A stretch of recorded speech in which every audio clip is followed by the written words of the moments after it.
Hey, what's up guys? It's Lucas and welcome back to Fine Tuning. The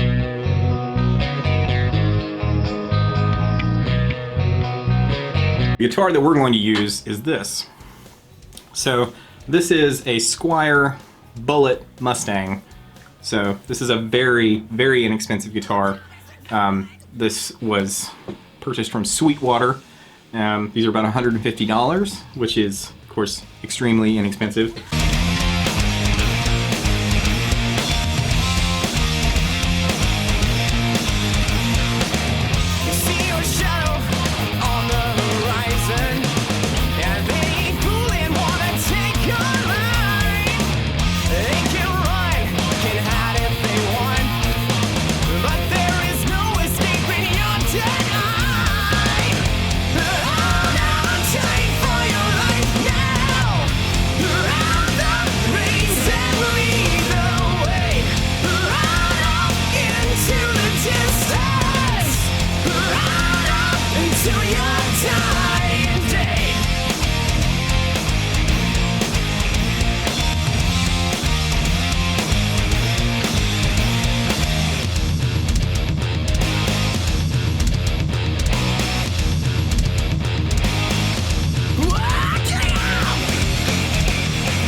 Okay, so here's our finished DIY Relic job on our Squier, very affordable Mustang.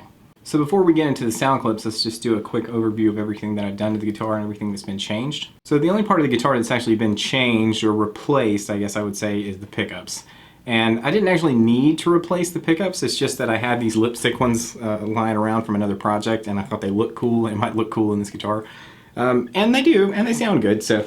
But you could have totally used the stock pickups and it would have been just fine. They sounded actually surprisingly good for such an inexpensive guitar. So first of all, we stripped the body down to the primer and then used the original primer to paint over in this kind of spray can coral color, which is almost kind of like a Fiesta red color, which is really cool, that my wife picked out. And like I said, that's spray can Rust-Oleum American Accents 2X. So refinished the body in that and then sprayed clear over it, did that whole thing, and then did the relicking. We relicked the hardware. Hopefully you can see the kind of dullness of the hardware, and there's some like kind of little rusty looking bits there like it would be if you had an old guitar. I also sprayed clear coat on the neck because this neck was just like bare white, maple with a sealer on it, so I just scuffed that up and sprayed some clear on it. Again, same thing with the headstock. Put that sweet decal that was done by Stringcraft, which is awesome. Again, link to them in the description, go check them out. And that's really it. It's mostly just kind of labor, you know, like I really didn't put very much money into this. In fact, I think if I had to break it down, I probably spent, you know, maybe $20 in paint, and, you know, the logo was maybe 12 or 15 bucks or something like that. And, you know, then just some basic tools that you might have lying around, like an X-Acto knife and stuff like that, if you don't have one of those, you know, that kind of thing. Sandpaper. Nothing really much. So, I mean, this guitar was $150, and then, you know, I spent less than $50 in parts. And like I said, I could have used the original pickups. I just have these lying around. And I did put in, since these are splittable pickups, I put a little two-way toggle here so that you can split the pickups. But again, unnecessary just because I had it. One thing I noticed with this guitar, and this is something that I've noticed pretty consistently when I do this, is that when you take off that thick layer of poly finish that they put on these guitars, that finish is thick, and it's also not particularly like hard. It's kind of a more of a plasticky finish, which is why when you use a heat gun, it bubbles instead of just like melting. It bubbles, and then you can scrape it off because it's kind of like almost like a plasticky layer. And when you take that off and then put on a paint that's like kind of more hard, like an acrylic based paint, it makes the guitar kind of more resonant and loud. So like if I hit a chord just unplugged,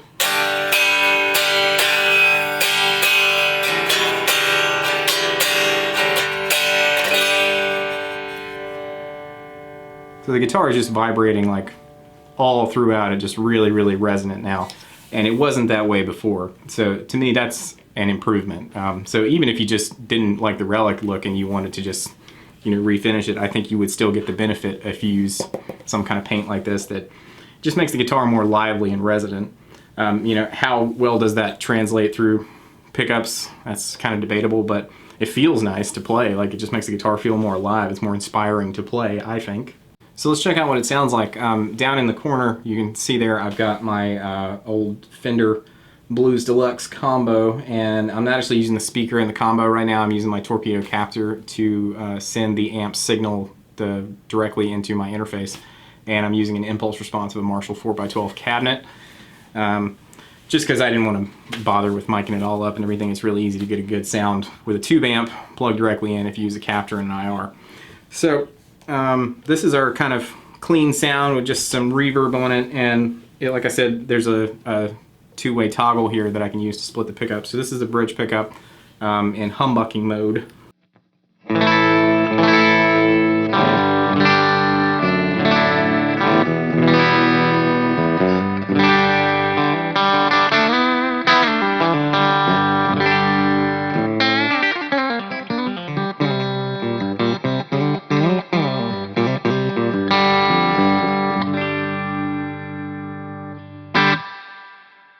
And then if I split the pickup just to the one lipstick.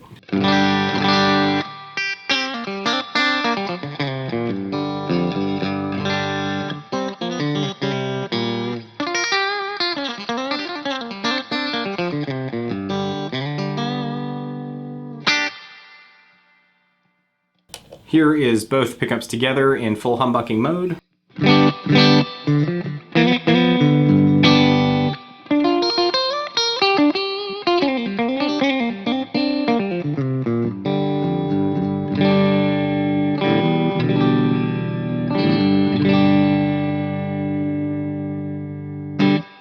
And here's both pickups split.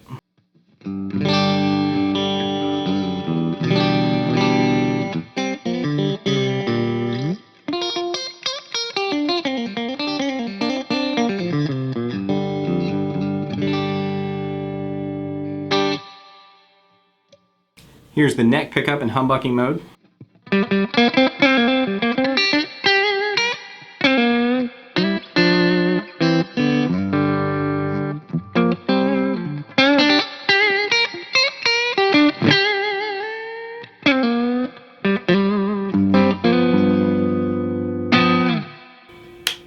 And here's the neck pickup in single coil mode.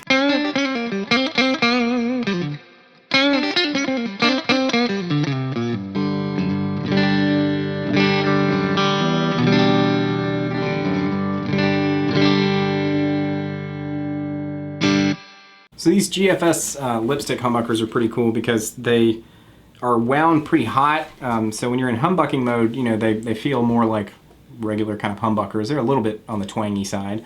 And then when you put them in split mode, because they're wound with hotter coils, they kind of sound like real single coil pickups or real single coil lipstick pickups. In fact, they're probably a little higher output than actual lipstick pickups because those are usually pretty low output. And I think they sound good. I think this is a really cool, neat, kind of weird guitar that I kind of want to just put together because my wife multiple times had asked about, you know, a guitar that was smaller, easier for her to learn how to play on. So this is not just a smaller body, it's a smaller neck and has a smaller, like a shorter scale. I think it's maybe 22.5 inches.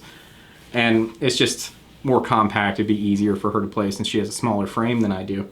And it actually plays and sounds really good, I think. And then the kind of added Relic aesthetic, I think, is just cool. So let's check it out with some drive tones. I'm going to put it on I have a Friedman BE Deluxe Overdrive, and so I'm just going to run that into the clean channel. And that sounds like this on our bridge pickup.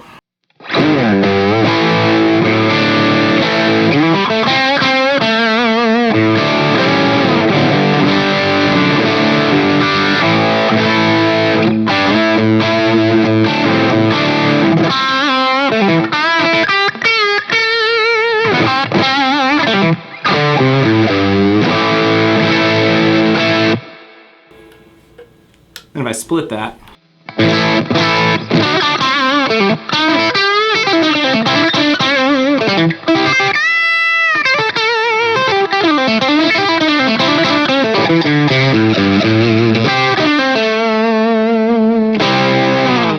here's both pickups together split, which I think on a drive sound is a really cool, kind of interesting, unique sound.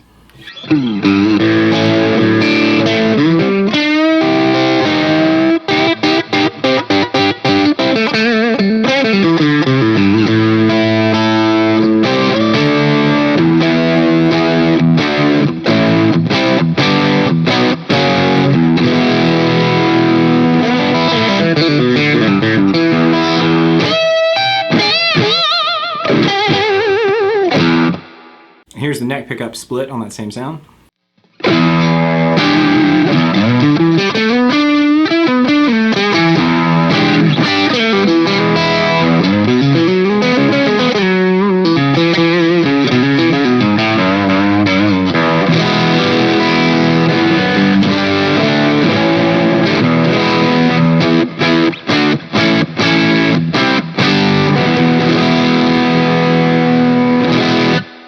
There you go, that's the DIY kind of Relic guitar job that you can do yourself with honestly very little knowledge and just, you know, a little bit of time and patience. It's pretty easy to get a result, I think, that turns out nice. It just takes a little practice, you know, like I would recommend if you've never done something like this, maybe, you know, get a cheap guitar that's maybe not even playable just so you can practice the techniques, and then when you're ready, you feel like you've got it under your fingers, then you can do it on something that you actually want to play.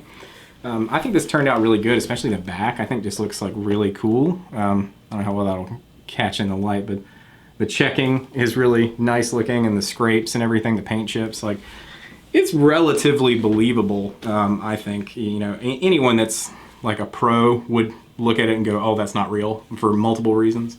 But, you know, from a distance, like I think it's a pretty cool aesthetic. It just looks lightly worn, you know, like someone has played the guitar, but not beaten it to death.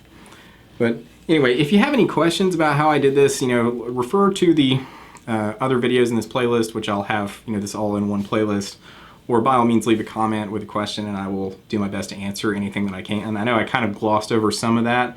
I lost a couple of bits of footage, unfortunately, and this didn't go as quick as I wanted it to, partially because I just got sidetracked. I'm really bad about getting sidetracked with projects. I'm trying to get on top of that so I don't get sidetracked when I do projects anymore. I just kind of start them and finish them. I had to wait a little bit to get the logo, and then that kind of sidetracked me because I started working on something else and I didn't get back to this. But anyway, so this was fun, easy, you know, pretty much less than 200 bucks invested to get, I think, a pretty cool sounding, looking, and playing guitar. So until next time, I will catch you later.